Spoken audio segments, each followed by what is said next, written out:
mapagpalang gabi po sa ating lahat. Muli ako si Ned Special and welcome to our daily devotion with Pastor Russell Ocampo.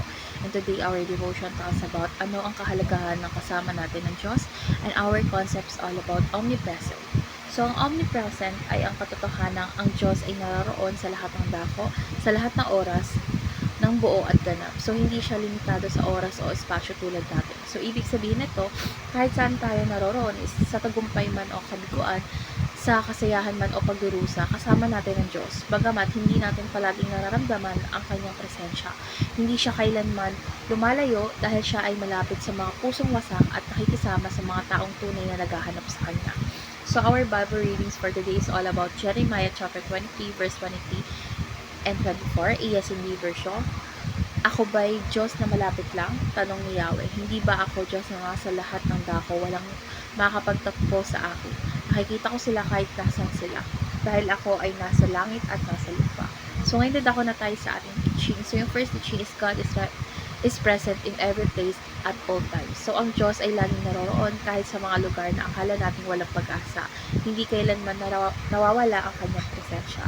Second is God's omnipresent is our daily comfort. So dahil kasama natin ng Diyos sa lahat ng oras, hindi tayo kailanman nag-iisa dahil siya ang ating lakas sa araw-araw na pakikipaglaban sa buhay.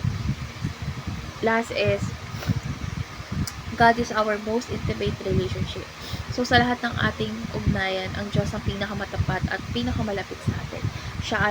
Siya ay nakakaalam ng lahat ng ating iniisip, nararamdaman at pinagdadaanan. So, ngayon na tayo sa ating application. So, yung first application is say no to Satan's temptation. So, dahil alam natin kasama natin ng Diyos, hindi tayo dapat magpadala sa tukso. So, ang presensya niya ay magbibigay sa atin ng lakas upang tumanggi. Second is seek God's presence through quiet time. So, dapat tayo maglaan ng oras araw-araw upang manahimik, magnilay at makipag-usap sa Diyos.